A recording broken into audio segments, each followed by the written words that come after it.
कि त्यहाँ 7वटा मण्डलीलाई 7 किसिमको पत्रहरू चाहिँ लेखेर प्रकाश गरेको हामी देख्दछौँ। यूहन्नालाई पत्मसको टापुमा परमप्रभु परमेश्वरले ती 7वटा मण्डलीहरूलाई, त्यो पहिलो शताब्दीको 7वटा मण्डलीलाई लेखेको पत्रको हामी त्यहाँ देख्दछौँ। र भन्नुपर्ने कुराहरू सबै उल्लेख गरिसकेपछि अनि अन्तिममा यो शब्दहरू लेखेको छ कि जसको कान छ त्यसले सुनोस्, पवित्र आत्माले मण्डलीहरूलाई के भन्नुहुन्छ।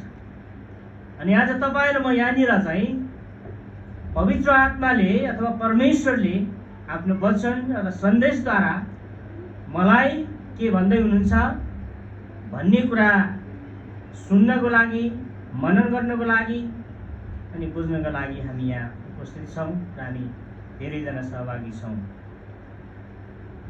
र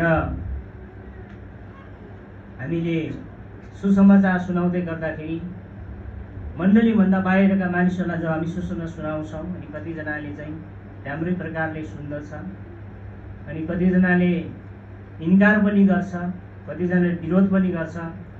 कतिजनालाई सुसमाचार सुनायो भने कानमा हत्तपत्त यसरी औँला घुसाएको पनि हामी देख्दछौँ, त्यो सुसमाचार नसुनौँ भनेर। अनि यस्ता खालका विभिन्न प्रकारका मानिसहरूलाई हामीले संसारमा देखिरहेका छौँ। र आज नयाँ पुस्ताको मण्डलीमा आएर हामीले हेऱ्यौँ भने हामीले बेला बखत सुसमाचार सुनाउने काम गर्दछौँ। र त्यसै गरी पुरानो नियम, पुरानो करारको समयमा हेऱ्यौँ भनेदेखि संसारका मानिसहरूलाई, जसले प्रभुलाई चिनेका छैनन्, जसले प्रभुलाई विश्वास गरेका छैनन्, उनीहरूको लागि पनि र प्रभुलाई विश्वास गरेर पनि परमेश्वरको वचन अनुसारको जीवन नजिउने मानिसहरूलाई पनि सुसमाचार प्रचार गरेको हामी देख्दछौँ। र पुरानो करारमा हामीले हेऱ्यौँ भनेदेखि कसद्वारा सुसमाचार प्रचार गरेको हामी पाउँदछौँ?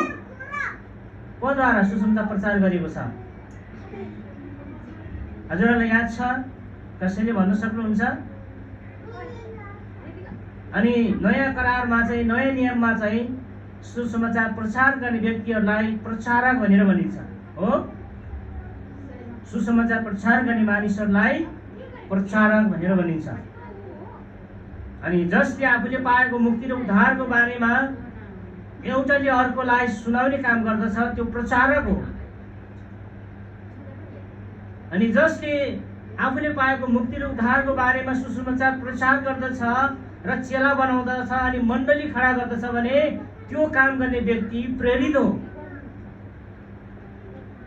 अनि त्यो प्रेरितद्वारा स्थापना गरेको मण्डलीलाई परमेश्वरको वचनको शिक्षा र दीक्षामा सही प्रकारले हुर्काउनलाई भूमिका खेल्ने व्यक्ति चाहिँ बाइबलीय शिक्षक हो।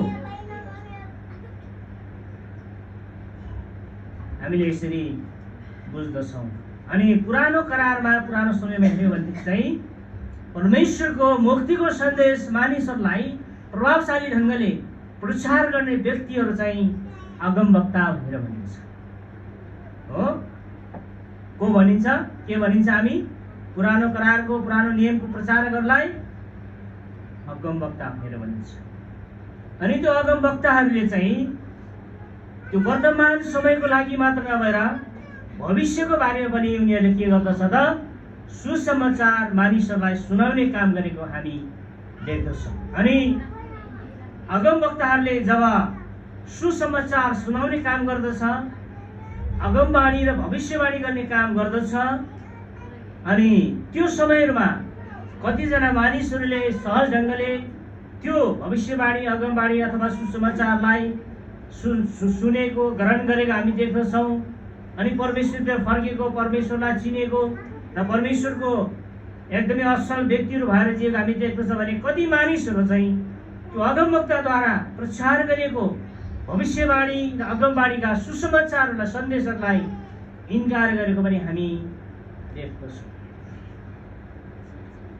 अनि यो संसार हो, यो संसारमा यस्ता कुराहरू हुन्छ। अनि हाम्रो सुसमाचारको काम पनि एउटा के अरे सार्वजनिक बस जस्तै हो। गाडी जस्तै हो। अनि हामी सुसमाचार सुनाउँदै जान्छौँ, अनि कतिजनाले विश्वास गर्छन्, मण्डलीमा आउँछन्, अनि कतिजनाले चाहिँ के गर्दैन, सुसमाचार सुनेर पनि विश्वास गर्दैन।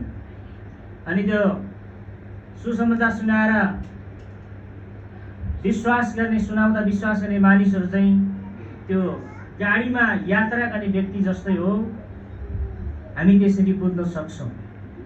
अनि गाडी आफ्नो रफ्तारमा हिँडिराखेको हुन्छ, अनि यात्रुहरू चाहिँ ठाउँ ठाउँमा त्यो गाडी रोक्छ, अनि गाडीमा चढ्छ, फेरि आफ्नो गन्तव्यपछि झर्छ।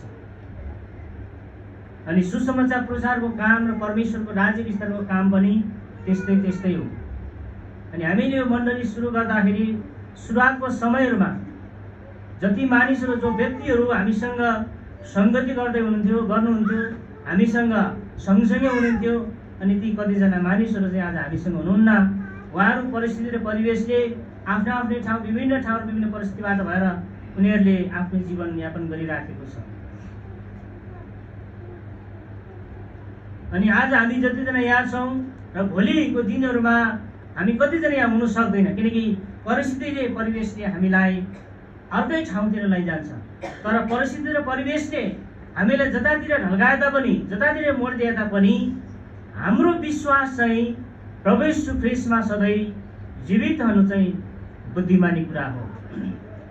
हामी संसारको जुनसुकै भूभागमा रहे तापनि, जसोसुकै परिस्थितिमा पुगे तापनि, र परिस्थितिको मोडले हामीलाई जुनसुकै ठाउँमा लगे तापनि प्रभु येशू ख्रीष्टमाथिको विश्वासलाई चाहिँ हामीले बचाउन सक्नुपर्दछ। त्यो चाहिँ सबैभन्दा मुख्य कुरा। अनि यसरी मानिसहरूलाई मुक्तिको बारेमा भन्दै गर्दाखेरि